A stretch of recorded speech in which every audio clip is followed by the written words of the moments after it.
AGT Live 24/7. This is AGT Live 24/7.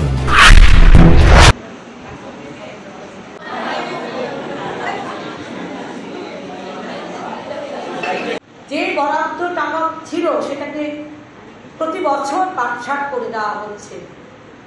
Scheme worker, প্রকল্প কর্মী, আমি খুব বেশি সময় নেব না, কমপ্লিট। আপনারা অনেক দূর থেকে এসে ফিরে যেতে হবে। এটা যেমন সত্য, আবার সামগ্রিকভাবে আন্তর্জাতিক নারী দিবস এটাও আমাদের কাছে সত্য। কারণ ঘরে যে মা কাজ করেন, বোনেরা কাজ করেন, তারা সকলেই শ্রমজীবী নারী। সেই অর্থে সামগ্রিকভাবে এখানে নারীদেরকে বোঝাচ্ছে। শ্রমজীবী নারীদের আন্দোলনকে কেন্দ্র করে এই দিনটি আমরা পালন করি। এই দিনটি সারা পৃথিবীতে মানুষের কাছে উদ্ভাসিত হয়েছে। আপনারা সকলে জানেন এটার একটা ইতিহাস আছে। আমি এত বিস্তৃত পরিসরে ইতিহাস বলতে যাব না, তাহলে অনেকটা সময় লেগে যাবে। এই ইতিহাস আপনাদের সকলের জানা, প্রতি বছর শোনেন, আপনারা পত্রপত্রিকা পড়েন, বই পড়েন, সুতরাং ঐতিহাসিক প্রেক্ষাপট বিস্তৃত পরিসরে পড়ার কোনো অবকাশ নেই। নিউ ইয়র্ক শহর আমেরিকার একটি, নিউ ইয়র্ক শহর পৃথিবীর একটি অন্যতম জনপ্রিয় শহর, আমি বলতে পারছি না, কিন্তু ভীষণ পরিচিত শহর নিউ ইয়র্ক। সেই নিউ ইয়র্কে পোশাকের যে কারখানা, সেখানকার যারা পোশাক তৈরি করেন সেই দর্জি মেয়েরা একদিন হঠাৎ করে নিউ ইয়র্ক শহরের রাস্তায় বেরিয়ে পড়লেন, 8 ঘন্টার বেশি আমরা কাজ করবো না। আপনারা জানেন সারা পৃথিবীতে 8 ঘন্টা কাজ, 8 ঘন্টা আন্দোলন, 8 ঘন্টা বিশ্রাম, এটাই হচ্ছে 24 ঘন্টার একটা নিয়ম নীতি। সারা পৃথিবীর মানুষ, শ্রমজীবী মানুষ এটাকেই অনুসরণ করেন। 8 ঘন্টার বেশি কাজ করবো না বলে তারা তোলপাড় করে তোলে সমগ্র নিউ ইয়র্ক শহর। তার সঙ্গে মজুরি বৃদ্ধির আন্দোলন, এবং ধারাবাহিকভাবে তারা আন্দোলন করতে করতে অবশেষে তারা একদিন স্লোগান তুলল, অর্থনৈতিক অধিকার থেকে তারা রাজনৈতিক অধিকারের প্রশ্ন তুলল। আমরা নিউ ইয়র্ক শহরের মেয়েরা ভোটাধিকার চাই। পৃথিবীতে তখন অনেক দেশে মেয়েদের কোনো ভোটাধিকার ছিল না। নিউ ইয়র্ক সেই দর্জি মেয়েরা তারা 8 ঘন্টার বেশি কাজ করবো না যেমন স্লোগান তুলেছিলেন, মজুরি বৃদ্ধির স্লোগান যেমন তুলেছিলেন, স্লোগান তুলেছিলেন আমরা ভোটাধিকার চাই, আমরাও ভোটের সরকার করব, এবং সেটা সমস্ত বিশ্বকে আলোড়িত করে। কিছু কিছু জায়গায় বিচ্ছিন্নভাবে এই দিনটিকে পালন করা হয়, কিন্তু 1909 সালে নতুন করে এই প্রশ্নটি বিশ্বের মানুষের কাছে উদ্ভাসিত হয়।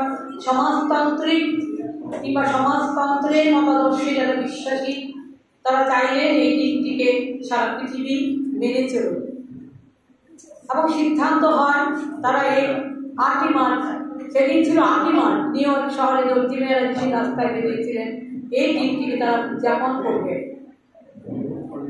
তারপর 1910 সালে কোপেনহেগেনে, ডেনমার্কের কোপেনহেগেনে, সেখানে অনেক নারীরা সেখানে সমবেত হয়। শুধু নারীরা নয়, তাদের সঙ্গে অনেক পুরুষরাও সেদিন সমবেত হয়েছিল। এবং ক্লারা জেটকিনের নাম আপনারা শুনেছেন, একজন জার্মানের নেত্রী, সমাজতান্ত্রিক নেত্রী, বিপ্লবী নেত্রী। উনি সেই সভাতে উপস্থিত ছিলেন। উনি প্রস্তাব করেন, ওনার নেতৃত্বে এই প্রস্তাব ওঠে যে 8ই মার্চ প্রতি বছর আন্তর্জাতিক নারী দিবস অথবা শ্রমজীবী নারী দিবস পালন করা হবে। এই বক্তব্যটাই সেদিন তুলে ধরা হয়েছিল। 1910 সালে এই সিদ্ধান্ত হয়। 1911 সাল থেকে আনুষ্ঠানিকভাবে আন্তর্জাতিক নারী দিবস সেলিব্রেশন শুরু হয় জার্মানি আরো কয়েকটা জায়গায়, কিন্তু তারপর থেকে ধারাবাহিকভাবে পৃথিবীর অনেক দেশে, খুব বেশি না, কোনো কোনো শহরে এই উদযাপন শুরু হয়। এই করতে করতে 1975 সাল আসে। আপনারা সকলেই জানেন রাষ্ট্রসংঘ ঘোষণা করেছিল 1975 থেকে 1985 এই 10 বছর হবে নারী আন্তর্জাতিক নারী দশক, এবং তখনই আমাদের দেশ সহ অনেক জায়গায় নানান রকমের সমীক্ষা শুরু হয়, এবং সেই সমীক্ষার একটা জিনিস বেরিয়ে আসে, মেয়েদেরকে নীতি নির্ধারণের জায়গায় নিয়ে আসতে হবে, সিদ্ধান্ত প্রণয়নের ক্ষেত্রে মেয়েদের ভূমিকা থাকতে হবে। সেই থেকেই কিন্তু প্রশ্নটি আমাদের সামনে আসে আইনসভাতে 1/3 আসন সংরক্ষণের বিষয়টি, এবং আমরা দেখি ভীষণভাবে জনপ্রিয় হতে থাকে এই দাবি।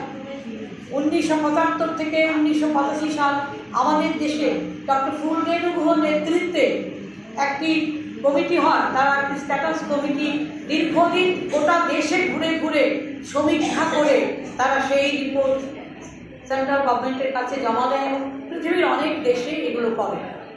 প্রত্যেকেরই দাবি ছিল মেয়েদেরকে যেখানে সিদ্ধান্ত হয়, নীতি নির্ধারণের সিদ্ধান্ত যেখানে হয়, সেখানে মেয়েদেরকে আনতে হবে।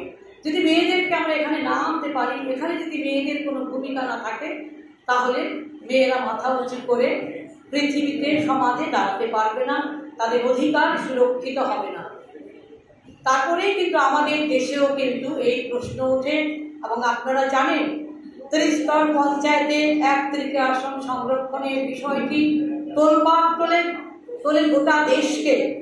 আমাদের রাজ্যে 1994 সালে তখন দশরথদেব মুখ্যমন্ত্রী, সেই সময় বিধানসভায় বিল এনে সিদ্ধান্ত হয় ত্রিপুরাতেও 1/3 আসন সংরক্ষণ হবে 30 স্তর পঞ্চায়েতে। এখন শতকরা 50% হচ্ছে সংরক্ষিত আসন মহিলাদের জন্য 30 স্তর পঞ্চায়েত, পুর নিগম, পুর পরিষদে। আমরা কিন্তু এটা এমনি পাইনি, লড়াই করে আমরা এই দাবি, এই অধিকার আমরা ছিনিয়ে এনেছি। এবং আমরা অদ্ভুতভাবে লক্ষ্য করলাম আমাদের রাজ্যে, আমি রাজ্যের কথাই বলছি, 30 স্তর পঞ্চায়েতে মেয়েরা যখন ক্ষমতায় বসলো, তারা কিন্তু সারা ত্রিপুরাতে কোমর বেঁধে একতা নিয়ে পুরুষের সঙ্গে কাঁধে কাঁধ মিলিয়ে 30 স্তর পঞ্চায়েতে কাজ শুরু করলে। মেয়েদেরকে সুযোগ দিলে তারাও যে দক্ষতা দেখাতে পারেন, তারাও যে সাফল্য পেতে পারেন, সেটা প্রমাণ করে দিয়েছে। এই 30 স্তর পঞ্চায়েতে নারীদের এই সাফল্য দেখেই কিন্তু বামফ্রন্ট সরকার দেরি করেনি, খুব তাড়াতাড়ি 50% আসন সংরক্ষণ করে পঞ্চায়েতে, পুর পরিষদে, পুর নিগমে। এটা কিন্তু ত্রিপুরা একটা ব্যতিক্রমী উজ্জ্বল নিদর্শন গোটা দেশে তুলে ধরেছে।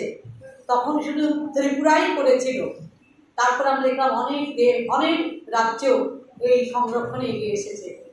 কিন্তু আজকের দিনে এসে আমাদের মনে প্রশ্ন জেগেছে, এত আন্তর্জাতিক নারী দিবস আমরা করছি, মেয়েদের কথা বলছি, নারীর ক্ষমতায়নের প্রশ্ন উঠেছে, এই আন্তর্জাতিক সম্মেলনের, বেজিং সম্মেলনের মধ্য দিয়ে নারীর ক্ষমতায়নের প্রশ্নটি উঠেছে, কিন্তু এখন আর আন্তর্জাতিক নারী সম্মেলন হয় না।